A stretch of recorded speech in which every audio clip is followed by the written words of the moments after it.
Chicken চাপ যদি এতটা মজার হয় তাহলে আর বাইরে যেয়ে কিনে খাওয়ার দরকার আছে। ঘরে বসেই এত মজার একটা চিকেন চাপ বানিয়েছি না, যেটা খাওয়ার পর মনে হচ্ছে রেস্টুরেন্টের চিকেন চাপ খেয়ে এতদিন ভুলই করেছি। বাসায় বসে এত মজার একটা চিকেন চাপ যদি ঘরে বসে তৈরি করে নেওয়া যায়, বাইরে থেকে বেশি দাম দিয়ে কেন কিনে খেতে যাব? আপনারাও কিন্তু এটা ট্রাই করতে পারেন। যে কোনো চিকেনের পিস নিতে পারেন, লেগ পিস, আপনারা বড় বড় যে মাংসের পিসগুলো থাকে, আপনারা বিফ, মাটন অথবা চিকেন, যেটা খুশি সেটা দিয়ে তৈরি করতে পারেন। তবে আমি আজকে তৈরি করব চিকেন দিয়ে। একদম বোনলেস চিকেন নিয়েছি এখানে 2 পিস।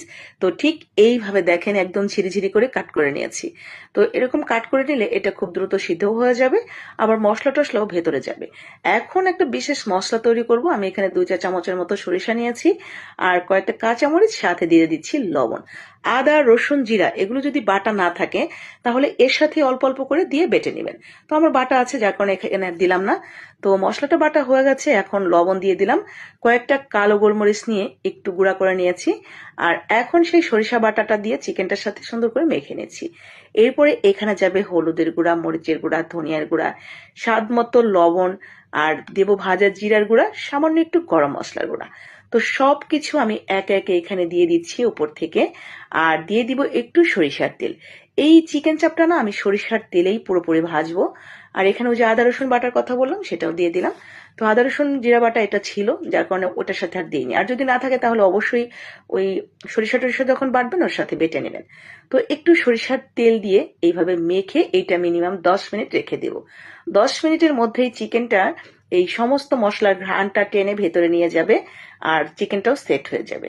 তো 10টা মিনিট আমরা ওয়েট করব এটা মাখানোর পরে।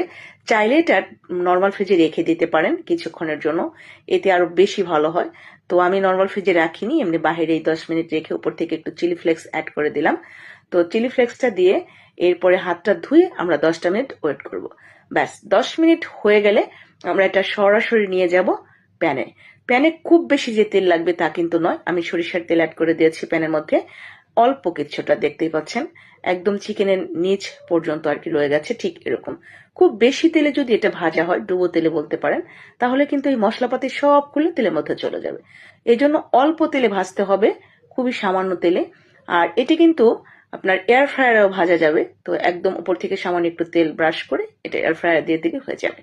তো আমি এয়ার ফ্রায়ারে দেইনি, এভাবে কড়াইতেই ভেজে নিয়েছি 2টা পাশ সুন্দর করে।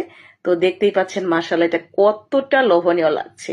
এটা এমনিতেও খেতে যত মজার, ততটাই মজার লাগবে এটা রুটি, পরোটা, খিচুড়ি অথবা গরম ভাতের পাশে।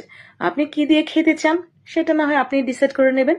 তবে আমি কিন্তু এমনিতেই খেয়েছি শসা দিয়ে, বেশ লাগছিল খেতে। উপর থেকে একটু টমেটোর সস, একটু শসা টসা দিয়ে অসম্ভব মজার ছিল।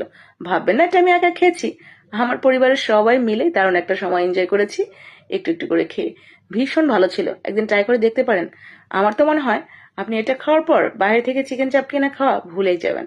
অনেক মজার। ভালো লাগলে বানিয়ে নিন, আর লাইক কমেন্ট শেয়ার করে দিন বাকিদের জন্য।